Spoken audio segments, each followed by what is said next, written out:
자기 안에 좋은 면과 나쁜 면을 완전히 분열해서 보고 있는 거죠. 그래서 그 두 개를 나누어서 보존하려는 건데, 사실은 저 사람이 나쁜 게 아니라 저 사람이 나쁘게 느껴지는 거죠. 왜 말투가 저래? 왜 하필 키가 작아? 왜 이렇게 어깨가 좁아? 왜 이렇게 다리가 굵어? 왜 돈을 안 써?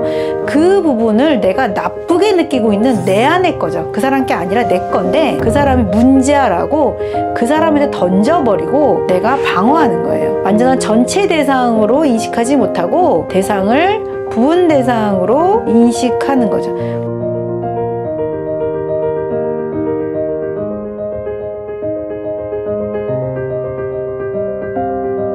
안녕하십니까. 상담심리 전문가 앤드쌤입니다. 오늘은 무엇이 궁금해서 찾아오셨을까요? 쌤, 남자친구나 여자친구를 사귀다 보면은 정말 다 좋은데 가끔 정뚝떨 모먼트가 있잖아요. 카톡이 짧은 게 싫다거나 아니면 돈을 너무 아낀다거나, 나에게 진심으로 애정이 있다는 거는 너무 알겠어요. 나를 아끼는 건 알지만 근데 가끔 그렇게 안 바뀌는 그런 정뚝떨 모먼트 때문에 괴롭다고 하는 분들이 많아요. 맞아, 이런 얘기 되게 많이 하는 것 같아. 그러니까 어떤 사람이 좋은데 근데 어떤 부분은 너무 싫은 거야. 그 대상의 어떤 일부분이 너무 싫으면 어떻게 해야 되나, 뭐 이런 고민에 대해서 한번 이야기를 해보면 좋겠네요. 사실은 여기에 전제는 그 사람이 나를 진심으로 애정하고 사랑한다는 것은 내가 당연히 안다는 거예요. 그리고 나도 그 사람을 좋아하고 있다는 거예요. 중요한 전제는 나를 위해 정말 헌신하는 행동을 한다는 것은 내가 확신하고 있는 거고, 나도 이 사람을 좋아하고 있는 거예요. 그런데도 특정한 어떤 부분의 모습이 너무 싫고 너무 거부감이 드는, 너무 괴로운 상태라고 전제를 가지고 이야기를 해보겠습니다. 모든 사람은 내가 좋아할 만한 점도 있고 내가 싫어할 만한 점도 다 갖고 있는 거죠. 그러니까 문제는 내 마음이 이 좋고 싫은 이 부분이 통합이 안 된다는 거잖아요. 그러니까 그 대상은 좋은 모습도 있고 안 좋은 모습도 다 갖고 있는 거죠. 이제 이런 거에 대해서 굉장히 강조를 한 이제 학자가 대상관계 학자들일 텐데, 특히 이제 멜라니 클라인은 통합되지 못한 심리 구조에 대해서 편집 분열자리라고 하면서 굉장히 사람이 취약해지면 이런 양태가 된다라고 하면서 인간의 초기 정신구조의 미숙함을 이야기했죠. 자기 안에 좋은 면과 나쁜 면을 완전히 분열해서 보고 있는 거죠. 그래서 그 두 개를 나누어서 보존하려는 건데, 사실은 저 사람이 나쁜 게 아니라 저 사람이 나쁘게 느껴지는 거죠. 왜 말투가 저래? 왜 하필 키가 작아? 왜 이렇게 어깨가 좁아? 왜 이렇게 다리가 굵어? 왜 돈을 안 써? 그 부분을 내가 나쁘게 느끼고 있는 내 안의 거죠. 그 사람 게 아니라 내 건데, 그 사람이 문제야라고 그 사람한테 던져버리고 내가 방어하는 거예요. 완전한 전체 대상으로 인식하지 못하고 대상을 부분 대상으로 인식하는 거죠. 그러니까 좋은 거와 나쁜 것을 분리하고 자기 마음 안에서 좋은 것만 간직하고 싶은 거예요. 이런 자리를 편집 분열 자리라고 하는데, 여기에 고착돼 버려가지고 다음 단계인 좀 더 성숙해지는 우울 자리로의 전환에 실패해 버리면요, 정신적으로 취약한 병리 증상을 갖게 된다라고 멜라니 클라인은 이야기를 합니다. 그래서 좀 쉽게 그 이제 증상들을 설명드리면요, 굉장히 심한 흑백 분리 사고를 하는 겁니다. 사람이나 사건을 완전 좋은 거, 완전 나쁜 거 이렇게 보는 거예요. 근데 사실 좋기도 하고 나쁘기도 한 게 본질인데 그렇게 보는 게 아니에요. 저거는 완전 좋은 거, 저건 완전 나쁜 거 이렇게 보는 거예요. 그리고 두 번째는 자신의 부정적인 감정들 있잖아요. 분노나 불안이나 수치심 같은 거를 내 안에 갖고 있지를 못해요. 아까 그랬잖아요. 좋고 나쁨을 분리해서 나쁨은 상대방 탓으로 돌린다 그랬잖아요. 그래서 부정적 감정은 다른 사람에게 투사하는 겁니다. 네가 잘못했어. 네가 아파서 나 지금 기분 나쁘게 한 거야. 네 말투 때문에 내가 망했어. 상대방 탓을 한 거죠. 사실 그런 기분이 된 것은 내가 그렇게 된 건데 말이죠.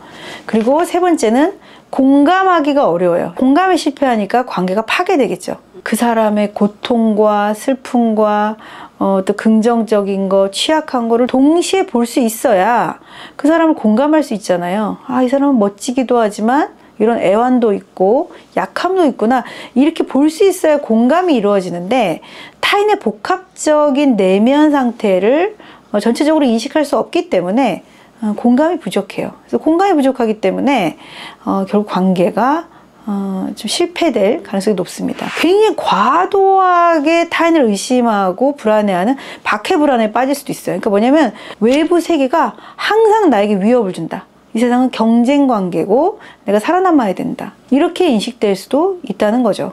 이게 많이 올라올 때는 내가 굉장히 취약하구나. 굉장히 지금 정신적으로 어떻게 보면 병리적인 좀 아픈 현상이 나타날 수도 있다. 이렇게 좀 자신을 잘 감별해 볼 수 있을 것 같습니다. 쌤, 그러면 감정이 통합이 안 되고 왔다 갔다 하는 게 왜 문제가 될까요? 제가 근데 늘 이렇게 말해요.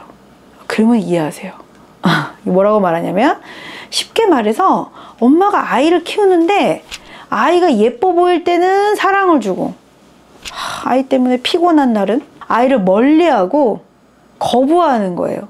그러면 어떻게 되겠어요? 가까이 있는 사람들, 그 사람한테 애정을 갖고 있는 사람들 다 상처받을걸요? 그리고 오랜 세월이 흐르면은 그 사람 옆에는 아무도 없을걸요? 제가 이렇게 얘기하면은 선생님 성숙해져야겠네요. 이렇게 받아들이시더라고요. 어떨 때는 되게 좋고 어떨 때는 진짜 꼴보기 싫고 막 내 마음이 왔다 갔다 하는 분들을 위해서 몇 가지 단계로 해결책을 한번 제시해 볼게요. 첫 번째는요. 일단 자신을 좀 더 성숙하게 만들어 보세요. 자신을 성찰하는 것입니다. 나도 완벽하지 않잖아요. 그리고 평생 살면서 진심으로 나에게 애정을 주는 사람 몇 명이나 만나겠어요. 사실 의외로 별로 없습니다. 그래서 정말 이 사람이 나에게 소중하다 생각하셨으면 좋겠어요. 그래서 이 사람을 좀 더 이해해 보려고 노력하셨으면 좋겠는데요. 그런 대상을 좋기도 하지만 나쁘기도 한 전체 대상으로 보려고 하는 경지, 자꾸 이런 경지에 이르려고 노력하셨으면 좋겠습니다. 이것이 바로 성숙하다고 판단이 되는 아주 중요한 기준점이거든요. 근데 만약에 감정이 계속 일관되게 통합이 안 되고 그래도 업다운이 심하고 극단적으로 내 감정이 왔다 갔다 하고 있다면은 그때는 뭐 내 한계를 또 알아야겠지. 뭐 나는 그런데 어떻게 할 거야. 그렇게 성숙해지면 좋겠지만 그렇다면은 내 차원에서만 참을 게 아니라 상대방에게 요청해 봤으면 좋겠어요.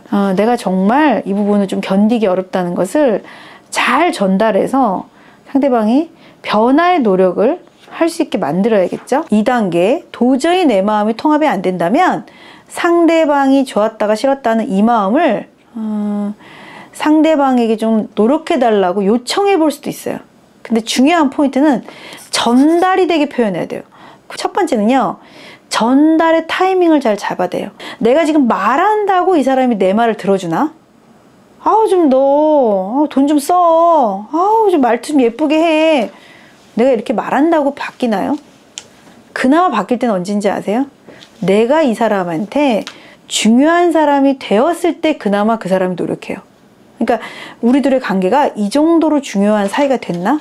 내가 이 사람에게 중요한가를 잘 판단해 보세요. 그러니까 전달이 될 만한 타이밍인지를 생각해 보시는 겁니다. 두 번째는요. 전달이 되는 방법을 정말 아주 심사숙고해서 찾아내세요. 이 사람은 애교 부리면 해주나? 아니 논리적으로 설명하면 해주나? 아니 눈물로 호소하면 들어주나? 이렇게 찾아내세요. 이렇게 전달을 했는데도요. 세 번째, 도저히 상대방이 변화의 노력을 하지 않아. 근데 이제 진짜 이 사람한테 기대하지 말아야겠다. 이 관계를 어떻게 할까? 내가 이제 이 관계를 결론 내려야 합니다. 첫 번째는 아예 관계를 포기하든가.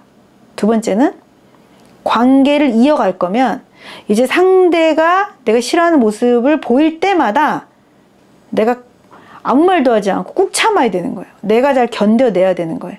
더 이상 이 문제 가지고 기분 나쁜 티도 내지 말고 상대를 괴롭히지도 않아야 합니다. 관계를 이어갈 거라면. 여러분이 하나의 관점을 정하고 그것을 언행일치를 하려고 노력할 때 책임감이 늘고 성장하는 거거든요. 마지막은 내가 어떤 입장을 취할 것인가 결정하는 것입니다. 오늘 제가 뭐 여러 가지 방법을 말씀드렸는데 되게 쉬운 것 같지만 되게 어려운 이야기들을 말씀드리고 있어요. 행복하기 위해서, 더 사랑을 잘 주고받기 위해서 우리가 고민하자고 계속 말씀드리고 있습니다. 여러분의 일상에도 조금이라도 변화, 성장 있기를 바라면서 오늘도 영상을 만들어 보았습니다. 오늘도 봐주셔서 감사합니다.